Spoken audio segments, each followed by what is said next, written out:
Welcome to Yes. Bases. I think we're talking Bases 21 here, for crying out loud, because Mary Rodwell beat you to the post on Bases 20. And this is very unusual that we would have such an eminent guest so quickly back on the Bases series. And that's because we ran out of tape on the first one, and there's a chance there was a few extra things you wanted to say. I don't know what they are. I mean, if you can't say the whole lot in the first hour, you know. So Try. let's get to the chase. Yeah. Okay. What do you want to get off your chest? Well, a lot of this is going to have to do with James Casbolt, but before I do that, I have to...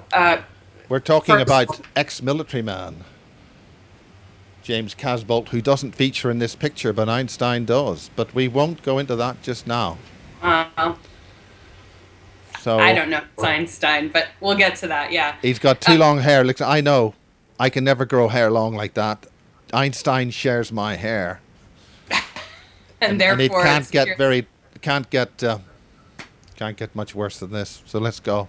Okay. Your purely scientific observation. Okay.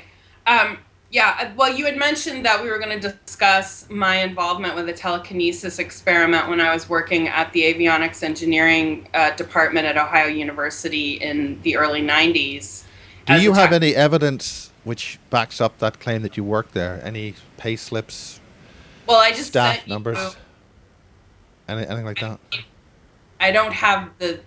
I suppose I could go through old tax returns and I would have the page stub of me working there, but I gave you the brochure from the early 90s of the avionics engineering department. I'm making it up. I really did work there. No, it's just so that the skeptical people would be able to. I know they think I'm crazy and I'm making all this stuff up. Whatever. I can't please everyone. All right. I can only tell you my direct personal experience. I don't even know if some of this stuff is mind control or technology at work, if it's non-human, if it's terrestrial. I'm trying to separate the wheat from the chaff, and I would hope people can have patience and compassion for that. But I'm not a liar. I'm not lying. I'm just trying to figure out what's happening to me, and I want to find out who these people are who are doing this to me, and I want justice.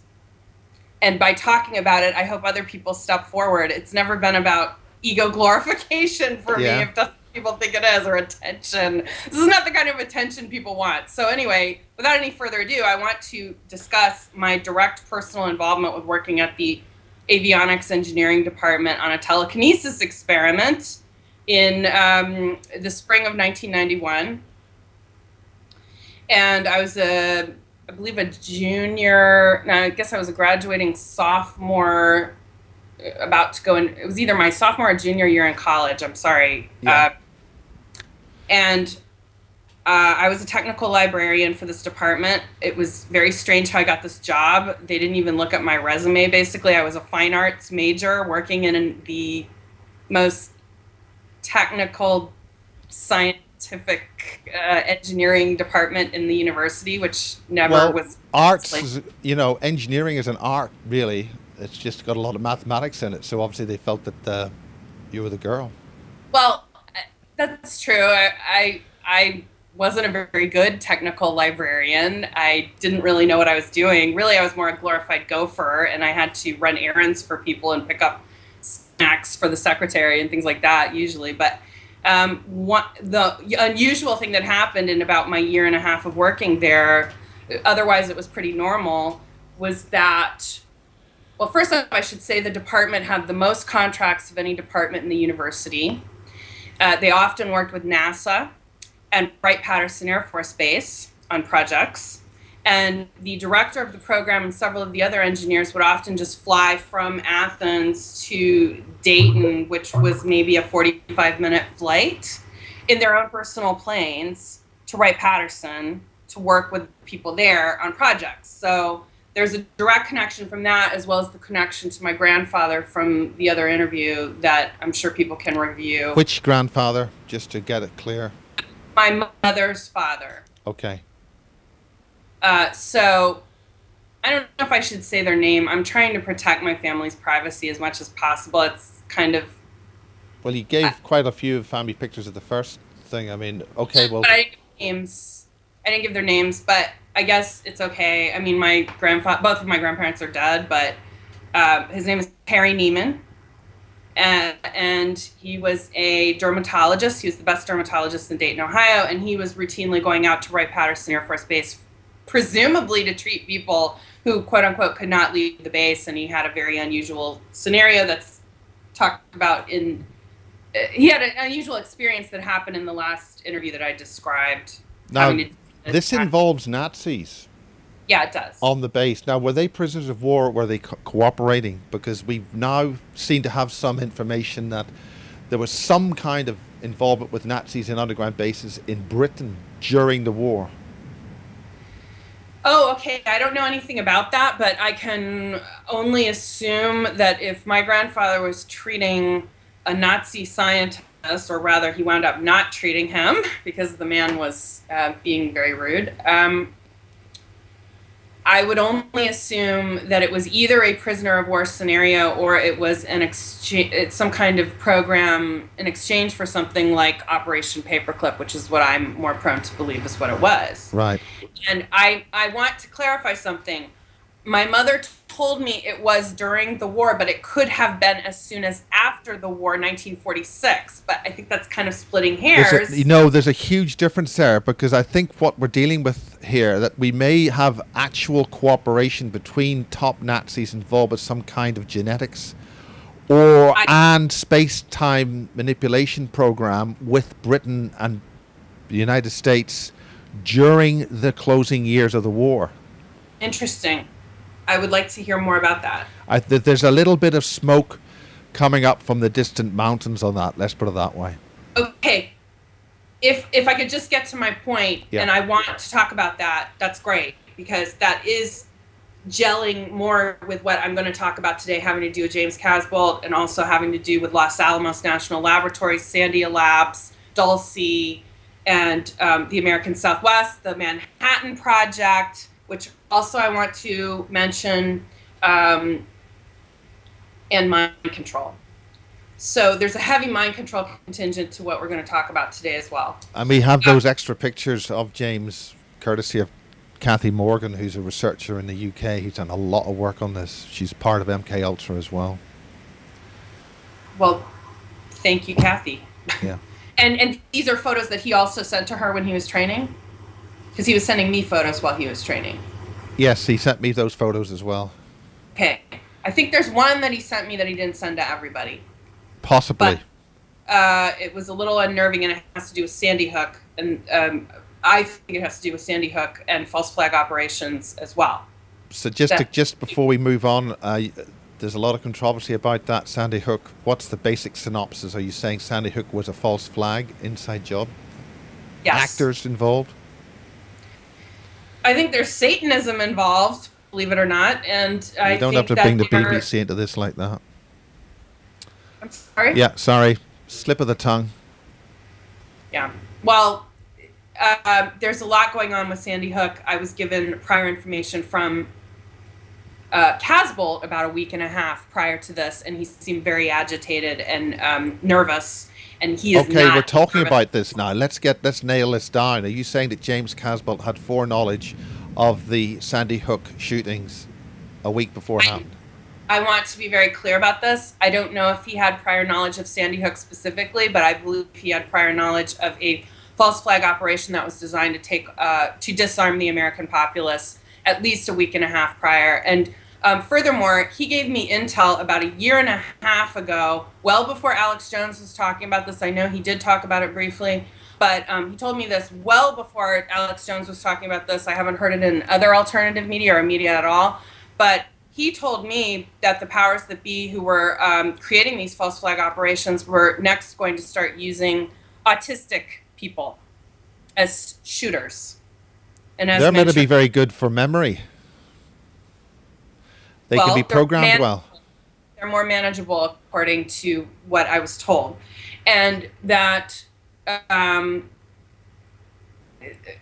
you could say what you want about Adam Lanza, but I believe one of his problems was that he was in the autistic spectrum at the very least, which I thought was an interesting coincidence. And he kept telling me over the course of that week and a half in emails, something's going on. We're doing exercises that are very strange, that are designed. No, he wasn't allowed to do some of the things that he was doing. He was sending me information that he wasn't supposed to be sending.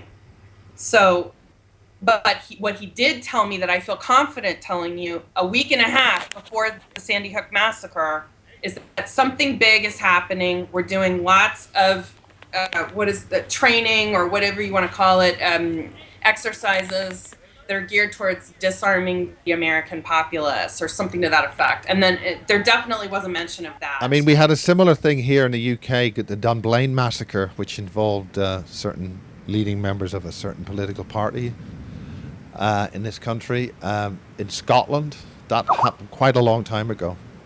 But continue. Well, I'm sure it'll, now that he's done with training, it's probably not going to be a problem, but I would maybe like to get it cleared with him first. Okay. If we can do that, I'll send you what I'm confident I can send, but I don't. That's all we're looking for. I don't want to harm him. I don't want to place him in any kind of jeopardy. So, anyway, this all has to do with what we're talking about. This has to do with this buildup. These seemingly disparate things, the telekinesis experiment, Los Alamos National Laboratories, Nazis in Britain, Nazis in the U.S. during and potentially after World War II, mind control programs, time travel, all of these things that seem so disparate actually are starting to have a linear narrative in my life. Yeah, well, certainly we have a researcher from Bases 1 who's going to do some research in Germany. She's already done some. I mean, we've mentioned Ava Zemanova before in Prague, and we leave that out, but there's some related material there which I think's maybe going to come out. We'll have to see. Okay. And there's also a mind control contingent for a lot of people in the research community right now, and people who are stepping forward of 11th hour panic from these creatures or whoever they are. What do you refer to as creatures?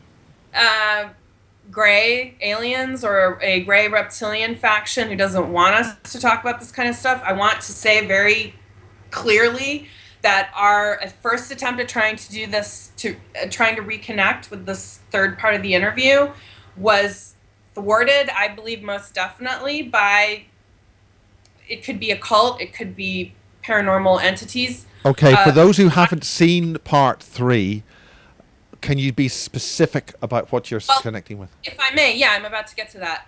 I woke up the morning we were supposed to initially meet about a week ago, or a week and a half ago, and I couldn't speak. My throat was really, really sore, and there were black entities in my room zapping my immune system and making me feel very sick. I could see them in the room. And for those of you who don't already know, I'm a psychic medium, so I'm not schizophrenic or anything like that. Can you describe those entities any clearer? Because Joanne, the Amash founder, had a fairly bad time with entities like that. Recently? Not recently, but not too long ago. Okay. She's had a series of incidents with them. They were black shadow figures, but they looked like they had hoods. And they were literally manipulating something in my immune system. I could feel it happening in real time, and they had already attacked my throat, so I couldn't speak. And then I got a really bad cold for the next week, which was really strange. And we've had a number of people with eye issues, things stuck in the eye. Is that related? Yeah, I had that recently. That's not connected to this interview necessarily, but I have had issues with my eye where people have said I've shape-shifted and my eyes changed. And recently I had an incident where my eye would not stop tearing for an entire day, and I was in so much pain I had to wear sunglasses everywhere, and I didn't know what it was. Was there an item actually physically placed in the eye? As if small black? Changed. Yeah, it became sort of this oil on water effect, clear disc. And then my eye turned into like a quatrefoil shape, and then it turned into this like disc. that was sort of like, it had the oil on water sort of iridescent effect of like purplish, greenish. And I wasn't nervous because I've had so many strange things happen to me, but it was alarming, and my eye hurt a lot, and it felt like something was jabbing my eye all day, and I couldn't stop. My eye was tearing, and it was very strange. And then my eye went back to normal, and slowly after that, my eye got better. But it was a horrible day. It was very painful, and I couldn't see really. Through my tears, I could see, but it was painful.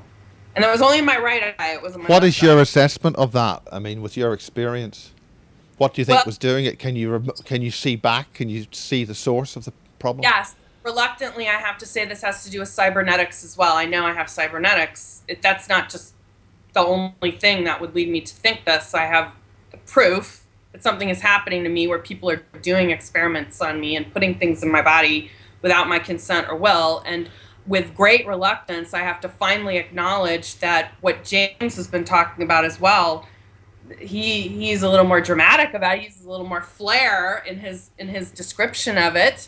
But I would have to believe that there are cybernetics inside of us, because the time travel experimentation that I'm going to talk about, also the cyborgization that he's talked about of his body, supposedly protected him when he was doing time travel. But that, I'm getting ahead of myself here. I have to talk about first things first, what we didn't cover in the first section. Before we ran out of tape. I know, we're running out of tape, Miles. We're running out of tape. Chop, chop. There Anyway, we are. Okay. I've gone green. So now that I've rambled on enough, I have to get to the point here, okay? This does have a link. All this stuff I'm talking about follows a linear, logical progression of what's been happening to me, and it's kind of terrifying. I don't like saying this. It makes me, I don't get scared about stuff, but it's sobering. It's sobering. And I don't want to talk about this, but I feel it's really, really important because it has to be talked about. Otherwise, there's no chance that it could ever be stopped if people aren't aware of it. Okay, let's go with it. So going back to Ohio University in the early 90s, I was working as a technical librarian. I'm sitting in the office just doing homework. There was nothing going on that day. It was a slow day. And the engineer opens the door and stands in the doorway with a cup of coffee, and he's just kind of, is it all right? Can I continue? All right. Go for it. Back to the early 90s when I was working as a technical librarian at Ohio University's Avionics Engineering Department in Athens, Ohio. I'm sitting at my desk, and one of the engineers in the department opens the door with a cup of coffee, and he's standing there in the doorway just chatting with me. He's been really nice up to this point. I like him a lot. He's very friendly. And up until then, we just talked small talk. We didn't really talk about anything germane to engineering.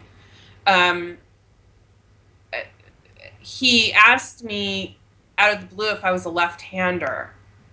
And I said, well, as a matter of fact, I am. And he said, oh, you're in the fine arts department at school, aren't you? And I said, yeah, I'm a fine arts major. And he said, oh, that's good. That's good. That means you're right-brained. And I said, yeah, I'm not like you guys. I'm pretty much the exact opposite of you guys. So he liked that. And then he said, by any chance, would your mother be a left-hander? And I said, actually, as a matter of fact, she is. And he got really excited. I could tell, like, from his body language, he's trying to contain himself. Because he said, as a matter of fact, I have a proposition for you. Would you like to participate in an experiment? And I kind of got a little nervous because I had all these ideas from watching movies like Ghostbusters where I'd get shocked with electroshock or something. I wasn't quite sure with the engineering department what that meant. And he said, no, it won't hurt. It won't hurt. And you'll get 10 extra bucks an hour. So for, Rich girl. Art school student in the early 90s, that was a lot of money. My God, $10 in the early 90s is probably $1,000 these days. Riches untold. So, as me, the fine arts major, I said, okay, sure. I didn't even care really what it was at that point. I just wanted the extra money. So he didn't really say much about the experiment, what it was, what we were going to do. And he just said, meet me in this room in the department on next week and at a certain time, and we'll just hook you up with electrodes. It's totally painless. And you're just going to be looking at a computer monitor. That's all we need you to do. He didn't really say much else. And so I get there next week. I'm sitting in the chair. He's What putting size of computer monitor was it? Was it the large one? time computer I mean, monitor, and did it affect your peripheral vision? no, I was just looking straight ahead. I was sitting Okay. on recliner chair, not a recliner chair. It was more like a dentist chair, dentist Yeah. office chair. Good old dentist chair, yeah. And I'm sitting, sort of reclining back, and they put the electrodes. He put the electrodes on my head with the goo, whatever that is that they put on it. And um, he said, "I want you to look at the." It was a flight program that they train pilots with. It was a simulator, a flight simulation program, and at that time, it was the nicest computer graphics I'd ever seen in my life. It was very professional looking. It was a real flight simulator program. The colors were very bright. It looked really nice. So I was marveling at that, and he was, he was agreeing with me. It was a really nice flight simulator program because I'm easily amused, I guess. I don't know, but that was me from a art perspective. Were the colors of a natural form, or was it somewhere else, do you think? Well, for the early 90s, for me, it was the most realistic looking computer generated program I'd ever seen. But probably if I were to look at it again today, it would probably be laughable. But at that time, it looked very sophisticated, and the But it colors was, no, but it was of terrestrial. I'm just wondering if it was of another place. wasn't screaming loud and clear, "This is a telekinesis experiment." It was a flight simulation program that pilots in training use to train land planes. And he really didn't tell me anything about this up until that point. So I'm sitting in the chair, and once I have the electrodes on, he starts telling me about what the experiment is for. He says, he sits me down and says, "I want you to land the plane." I said, "Okay, is there a joystick? How do I do this?" And he said, "I want you to land the plane using only your mind. Think, land the plane." And I started laughing. I could not stop laughing. And this is before the X-Files came out, and I don't even know why I said this, because I didn't know anything about UFOs. I'd seen Close Encounters once when I was a kid, but other than that, I didn't think about this stuff. I wasn't thinking about that. That wasn't on my periphery. It wasn't on any of my conscious mind at all. And so I just blurted out, "Is this aliens? Is this alien technology?" And his face went white as a sheet of paper. He said, "Why would you know that?" Or he didn't say, "Why would you know that?" He said, "Why would you ask something like that?" Or something to that effect. Like, he really didn't have much of a poker face when I said that. And laughing, I said, "This can't be human technology, what you're asking me to do, to land a plane using my mind. That's just not human. That's got to be some hidden secret technology or something." And I laughed. I could not stop laughing. It just seemed so absurd to me. And he got really mad. This is the first time I'd ever seen him mad. And he said, "Anya, if you don't do this experiment like I asked you, you're not going to get paid. And this will be over. The study will be over. So just do what I asked you. Just focus on the flight landing simulator, whatever it was called, and just do it. Just land the plane. That's it." And I said, "Okay, okay." I stopped laughing. So and he used his happy slappy side to convince you to do the job. I guess. So anyway, I sat there for as far as I know, I just sat there for an hour and nothing happened. I wasn't able to move the simulated plane with using only my mind. However, flash forward to 2006. I just happened to be reading the daily paper. It was just some free daily paper that I was looking at, having some coffee, and for some reason, I got to the bottom of the page. It was page 6. I remember that. I think it might have been Metro, the paper, because people really want to be detail specific about this. And I remember seeing a patent that had just been approved for landing a flight landing technology that you only use your mind for. Which And university was doing that? it turned out to be a defense contractor who had gotten the patent approved. So, keeping in mind that the avionics engineering department worked with defense contractors as well, not just NASA, I have to add that. They worked with defense contractors. I don't want to say it was Kellogg, Brown and Root. It was, I think it started with a D, but they might have, it used to be named something else, but I think they changed their name. I can't remember the name of the exact defense contractor, but they mentioned in the article that the studies for this started in the 70s. So I'm part of a long chain of people that were working on this, and I just knew something in me just clicked where I said, this has got to be what I worked on as a guinea pig. You know, I was a test study for this. Did you get any response at all when you did that 10 years before? No, they wouldn't tell me anything about the study afterwards. And the guy behaved very strangely towards me after the study. He wasn't friendly to me anymore. He wouldn't say hi. He wouldn't talk to me. It was really, really weird. Like his whole personality What's changed. your gut instinct on where that technology came from? Where do you feel it came? It wasn't human. That was reverse engineered tech. And it's just as think, interesting that we both seem to pick up on that. I mean, as soon as you mentioned it, Yeah, he tried to normalize it as much as possible. There's no way to normalize land a plane using only your mind in the 1991 when you're sitting in a dentist chair with your electrodes on your head.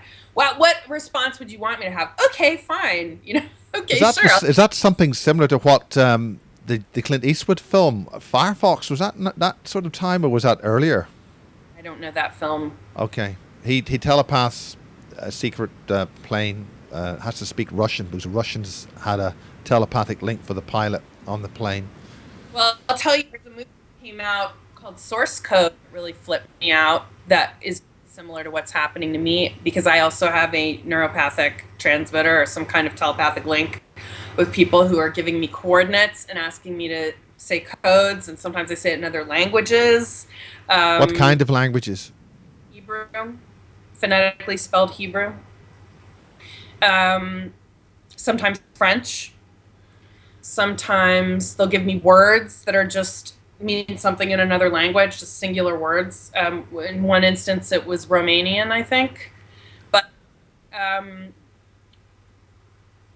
get number sequences that I'm supposed to say out loud. And I'm telling you, that movie Source Code really triggered me very, very hard. And I would recommend that everybody take a look at it because what they're trying to do is make you think this is all fiction, and it's not. But anyway, back to this telekinesis experiment. If that list, and my grandfather working at Wright-Patterson didn't get me on a list, then there's another thing that I think that people should look into, which is a blog I've posted having to do with my other Grandfather Briggs, who was an international lawyer. And this also is connected to what you're talking about with the potential black sentient goo that you've been describing. Yeah, that black goo is definitely the stuff I saw in the transmitters, which we got from licensed transmission sites, and it seems to be related.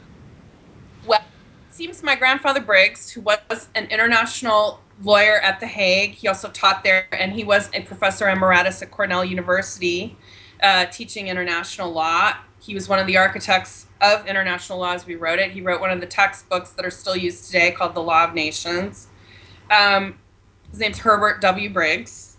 He brought a lot of ire to neocons and people, the powers that be, especially pertaining to the Falkland Islands War, which is very interesting. He was one of the defense lawyers representing Great Britain in the Falkland Islands War. Representing which that word was lost?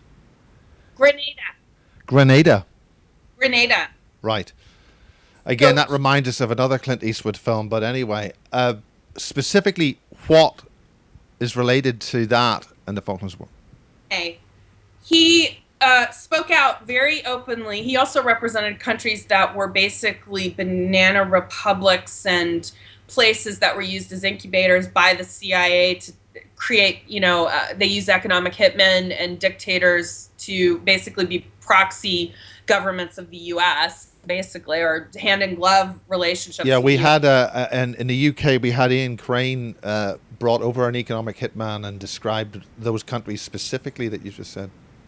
Absolutely real. I know someone whose father is one who works for the NSA, and he's a total shill like that. But my grandfather spoke out. He represented countries like Libya and Nicaragua and Chile and all of these, puppet dictatorship places where he was representing the people. And oftentimes, and for the Falkland Islands War, what happened was he actually drew the ire posthumously by one of the CIA directors, R. James Woolsey, who wrote about my grandfather in this very New World Order neocon report called, and I have to read this because I'm really bad at remembering these kinds of things, The National Interest on International Law and Order, which is about as NWO as you can get a report. He's speaking favorably of people like Dick Cheney, who were one of the people who went to the Falkland Islands to be one of the observers, impartial third-party observers, to see what the conditions were.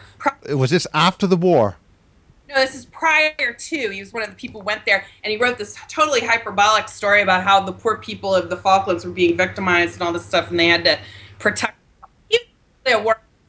You report. It's on my blog, and it's the title of the blog. It's for December 18th, 2012 post on my blog. Anya is a channel.blogspot.com, and it's titled "Why Woolsey Trips Down the New World Order Rabbit Hole," and you can read the entire. Could you run that again, because we're getting a bit of dropout when you mention certain words?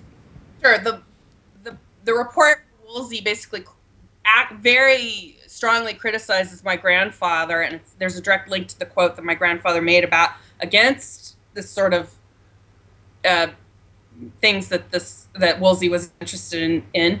The title of the piece is called "Wild and Woolsey Trips Down the New World Order Rabbit Hole," and there you can find a link to this report with a direct quote from my grandfather criticizing the actions of these people, and Woolsey in turn using his quotes posthumously to criticize him in the report called "The National Interest on International Law and Order," and that's written by R. James Woolsey. And just shortly after he mentions my grandfather, he starts talking about the Falkland Islands War. And he talks about Dick Cheney as one of the people who goes there. It's sort of a fact-finding mission to see how the poor victimized people of the Falkland Islands need to be, rescued, or some wonderful humanitarian thing I'm sure he's doing. Yeah. Now, connection to this as well, because I'm talking about telepathy. You're talking artificial telepathy. Synthetic telepathy that has been indeed happening to me, and its main primary creator comes from Booz Allen Hamilton, which interestingly enough is based out of Colorado Springs, and is the basis for a lot of mind control technology used on troops now. They have troops implanted with this kind of stuff, and they're working on synthetic technology now. But what they don't talk about is all the people they're abducting and mylabbing and using on as well. So I know I probably have cranial implants and all kinds of stuff because I get harassment and I get. How do you know that? Have you measured them, detected them in any way? Well, I have photographs of implants in my body. I mean, I have experienced the same types of reactions that people like David Moore, the guy you interviewed, who I also know, have experienced in my back. Yeah. That seemed to move, that one, and also Mike Oram seemed to get a creature out of him twice, from what I gather.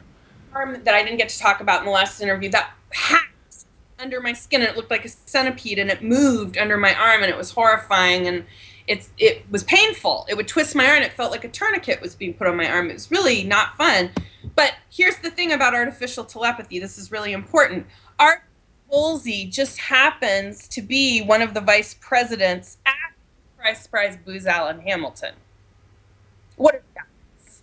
What are the odds? And he hates my grandfather, who's very outspoken. My other grandfather was working for Wright-Patterson Air Force Base. People don't think there's a connection there, and I don't have a hookup with any of this. I would beg to differ. I'm sorry. I think that's not random. Well, I would call that an improbable coincidence alert.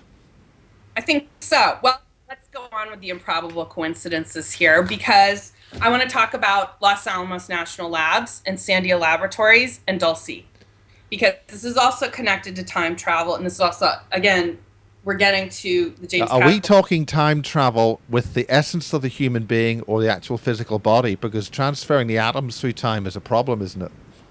No, I'm talking about potentially now, where I didn't think it was possible. I'm talking about reevaluating my opinion on that. I think that it's a form of both. I living as a form of time travel because talking about non-local information. Is that because there's certain devices which have to be synthetic devices implanted into the body to make that function, to make it work? It could be a combo of factors. It could be psychic ability that's innate. But I want to clarify that as well. I think that there is a certain genetic makeup that people will have who are more ideal candidates than not. And I think that my connection as well to Montauk is really interesting, that I've been told many times that I'm a version 2.0 cleanup crew for a lot of the experiments that were done at Montauk. You're a version 2 cleanup crew? No, cleanup crew. Sorry, but just there's a few words were beginning to drop out, and sometimes I'm having to ask you to repeat to get that information straight across. Okay. The fact that I think I have connections to working with time travel experiments and not even experiments, just operations, What has to do. kind of experiments? Is this when the human essence does the traveling? Your soul or out of body or what? I'll get to it. Just 1 second.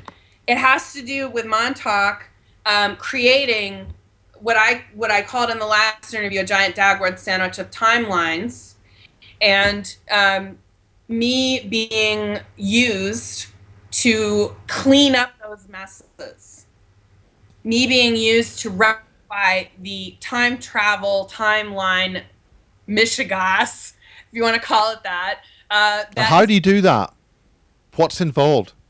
scalar wave technology that I'm able to activate using brainwave power, using my own electromagnetic field, using my own psychic awareness. And the combination with that and with probably with technology can be deadly or benevolent depending on who's using it and why. What kind of And technology? Public? That word dropped out again. scalar wave Yes, technology, scalar wave. and depending on who is using it and why, it's either benevolent or deadly. Okay. Like any gun, you can point it. Yeah. Exactly. And, the things that have happened to me have not been pleasant, and I'm quite sure I wasn't used to create ice cream parlors and, chocolate shops. I think I was probably doing some things that were not that great, and I would never, under normal circumstances, agree to. But moving forward, if the time travel messes with Montauk definitely are connected to the Dulce experiments that go on with human genetics, cybernation of super soldiers, and Sandia Laboratories, and the technology commercialization of all of this. Oh yeah. I mean, there's one of the people on your side. I know is complaining about a certain rock band that's using technology against her, and she's sort of gone a bit public on that. I don't know about that. Could you be more specific? She's put a DVD out on it. I mean, I don't want to mention her name, but essentially she's actually being targeted by a certain rock band who seem to be using, well, she's claiming that they're using technology on her, implants, stuff like that, which are causing her physical harm. A musical work. A musical rock band, yeah. A famous 70s band. Well, I can believe it because that's funny that you say that because a lot of people in the entertainment industry have high level connections to the CIA. I know. In other words, they've got access to technology which appears to being effectively now commercially available to those who've got the right money.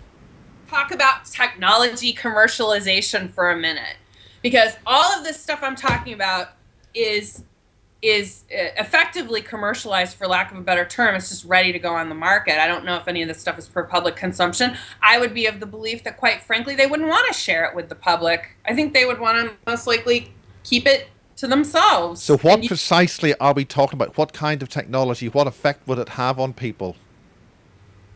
To control them, to turn them into slaves, to turn them into robots. The woman who's in charge of this is a hybrid gray, and their system, they run Dulce. She runs the budget at Dulce. I was given a briefing. I was given a brief online, and I was given permission from this researcher, Anthony Sanchez, to send the document to James Casbolt as well, who then was able to confirm for me that he was on the, he described, actually prior to that, he described being on the Underground Railroad system, or the rail, the hype, is this the hyper speed thing that they've got underground? That was taking him from Kirtland, I think, Air Force, or from the. Now, are you referring to James Casbolt, or are you referring to your researcher? Casbolt. Yeah. This is corroborating what Anthony Sanchez. This is the guy who wrote this book, UFO Highway. I highly recommend it. Do you believe that book? Do you think that's valid? Yes. And under what grounds do you feel that that's valid, and what James is saying is valid? Hold on. I have to answer the first question before you ask the second one. In answer to your first question, yeah, the research is valid, but I think there's about 30% of it that's deliberately disinformation that's sprinkled in there for security reasons. For the interview that's in here that I highly recommend, that you can also find online with Anthony Sanchez, with his subject who goes by Colonel X. And that's different to Commander X. Colonel X. Yeah, but there's Commander X. There's a different. These are different people. This is Colonel X. I don't know who Commander X is. Yeah, he published some books in the late '80s under the name Commander X. Okay. Colonel X is supposedly someone who worked in the psychology division after the 79 incident at Dulce, and he was sent in for basically kind of psychological evaluations to see if the survivors were okay. Now, just for people who don't know what the 79 incident is, could you just briefly just highlight that? Supposedly there was an attack inside Dulce base that involved a man by the name of Mark Richards and several other people. I think Phil Schneider might have been involved. All of these people were contractors or military who were in some kind of fight with aliens, and a lot of people died, and they freed a lot of women who were in breeding programs there in cages and so forth. And there's a lot of controversy there. A lot of researchers have distanced themselves from me because they don't believe it happened. They think it's a bunch of hooey. Well, if for certain, I personally think that yes, it's entirely possible this would have occurred. I've personally been to the security auxiliary area of Dulce base, and it was recorded on film, and I'm flipping out. And yes, it was edited badly, and it made me look like a fool. But text, anything can make you look like a fool, and I believe that was sabotage. But the show that I was on, Conspiracy Theory with Jesse Ventura, had me at the base, and they were asking me what I was picking up in terms of energy, and I absolutely picked up that there were reptilian, like a reptilian gray hybrid, mostly reptilian, but could have easily been gray. What I was getting was a psychic attack of monumental proportions that triggered the fight or flight instinct in my head and made me want to leave really quickly, and I hated the place. And now, is that an active program, or were you picking up past events? I think it was time. I think it was aliens that were present, or whatever you want to call them, ancient terrestrials. I don't know where they come from. Yeah, I think we've got to be very careful how we call these people now, because I think we're dealing with a lot of terrestrial issues here from a different part of the earth somewhere. We're running the show are not humans.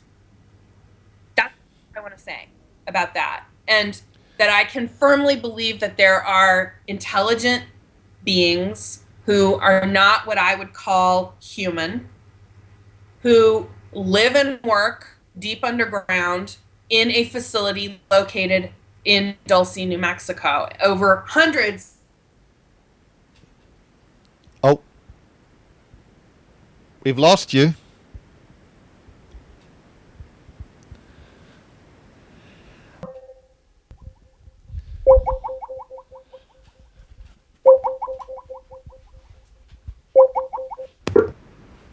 you there? Hello. I was going to grab the mouse and start again.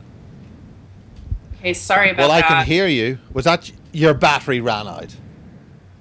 No, it's just sometimes Skype just, I don't think that's interference. I think that's just Skype. Let me go on the video again. I don't know what's going on. I just You o- sometimes Skype does that. are you Sorry. okay? You're a bit disturbed. No, no. Skype does this all the time. It's just, I'm surprised that we didn't have an interference. I think The we last- were getting interference. We're getting a lot of dropout in certain names. Oh, interesting. Well, notice I'm not saying the woman's name because every time I say every time basically that subject comes up, Anthony Sanchez gets a death threat. So I don't want to So what's her jeopardize. name again?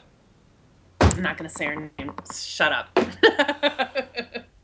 Sorry, I I just can't didn't quite see get You're it, you off know. the video. You're off the video.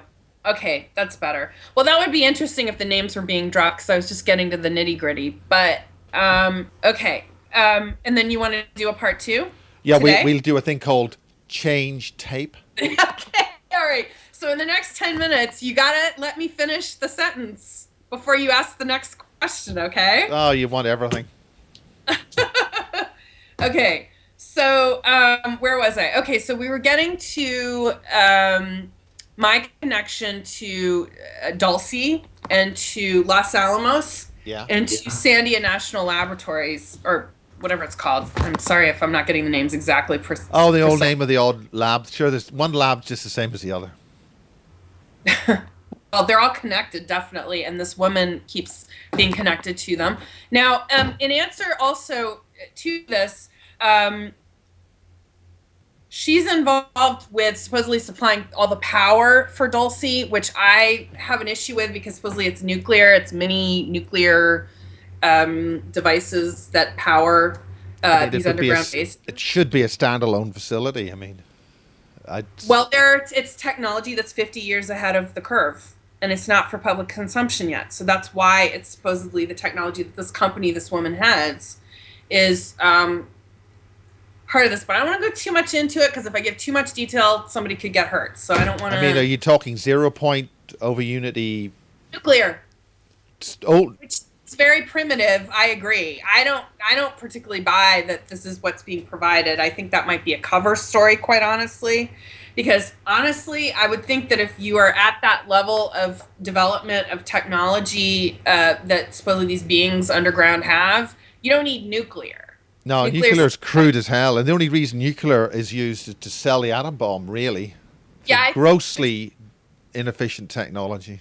Well, she does run a company that has to do with nuclear technology, but that's all I can say about that right now because I don't want people's lives to get threatened again. So, um, what happened though? However, when I was looking at this document that I was given, this brief, which a handful of researchers have been given, and I'm prone to believe that some military people have been given as well, military intel people as well. But what happened was I looked at the document, and when I saw the photograph of this woman, I said out loud, much in the same way that I just sort of went into like a trance-like state when I saw Sean Stone, my friend, and I said, I will know this man. Just blurted it out to no one in particular. I looked at her photograph and I said, I saw her once at Los Alamos. Just like that. No idea why. And Under then what circumstances did you see her? I think I was in a my lab. I have memories of being in the American Southwest at a place for some reason I know to believe to be near White Sands Missile Range or proving grounds in New Mexico. I had never been to New Mexico at that point, although I had a recovered memory of, well, it was a dream that was so vivid. It didn't feel like a regular dream. It felt more like a memory of, much in the same way of me having this quote unquote dream of being mylabbed by Aaron McCullum, which turned out to not be a dream at all. This felt very similar. It was in terms of the emotional turmoil that was going through my mind when I was having this. I'm drugged out of my mind. It's freezing cold outside. I'm wearing a hospital gown. I'm forced to sit on a wooden chair. There's a card table in front of me with a wooden tray and wooden objects, shapes, about 3 inches in diameter. A What sphere, shapes? What shapes? cube, a jack, like the game Jacks. It was a jack. I think maybe an egg shape, and I don't know what else. I'm drawing a blank as to what else. But there were several wooden objects about 3 inches in diameter on the wooden tray. I remember that, and I knew for some reason that everything had to be made out of wood. There could be no metal in it Yeah, or any other I picked up on that actually.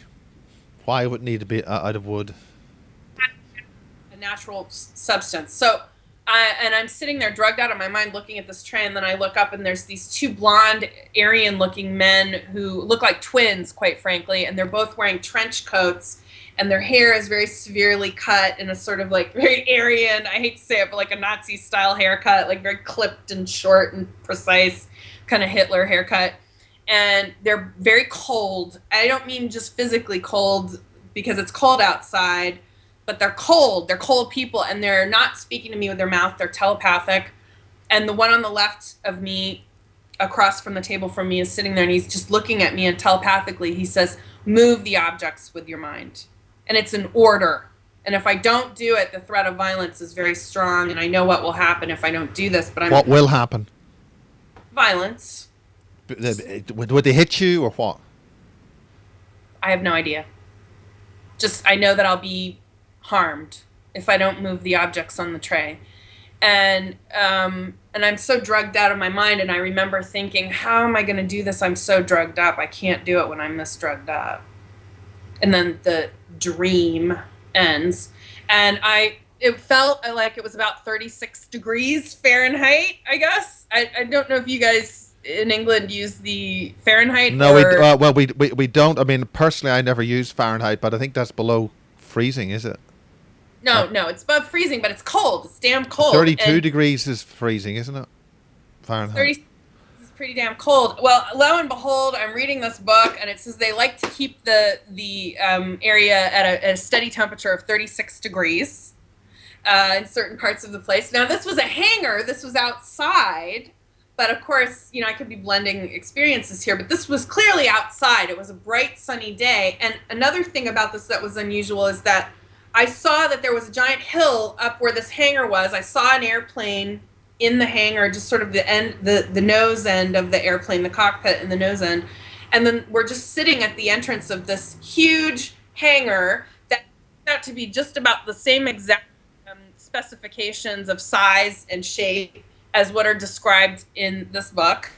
And, the area of the White Sands Proving Range and Los Alamos, I believe, is not very... It could be high up, I don't know. I'm just saying that in terms of temperature, how would they keep it like that? I have to check that out. I don't know. I have to get that precise. But what I read, what is in the book, UFO Highway, it's described as having a tarp that's over...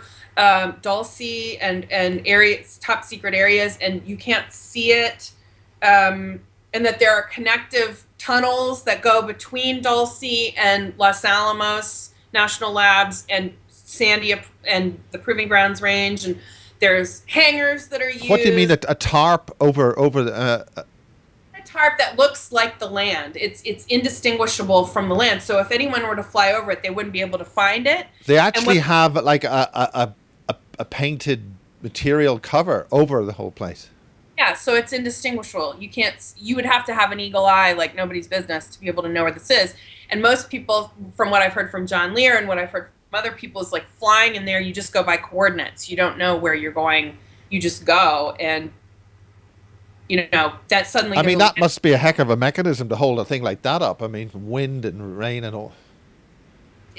Apparently it works. And what I noticed is that there was a hill cart. It was either, I don't know, I think it was natural, and they had just built, maybe it was man-made, I don't know. But what was interesting is that there was this, dirt, and there were windows in the hangar, and you could see that the hill, it was below, it was sort of like dug out. This hangar was dug out into the ground. It wasn't a normal hangar. Most hangars, there's flat land all around. In this, there was a Would it not be some kind of sub-reality, a sub-projection of something rather than a physical device? What's weird about all this is that it connects in a linear fashion to my experience, and and I'm making more and more and more connections to this.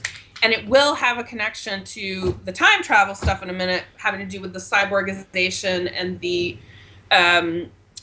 my lab and my connections to James Casbolt and all that. Now, which we'll be doing in part 2, because I think we're about to run out. We've got about another minute. I've got my lights are flashing, so if you wanted to round up on this point.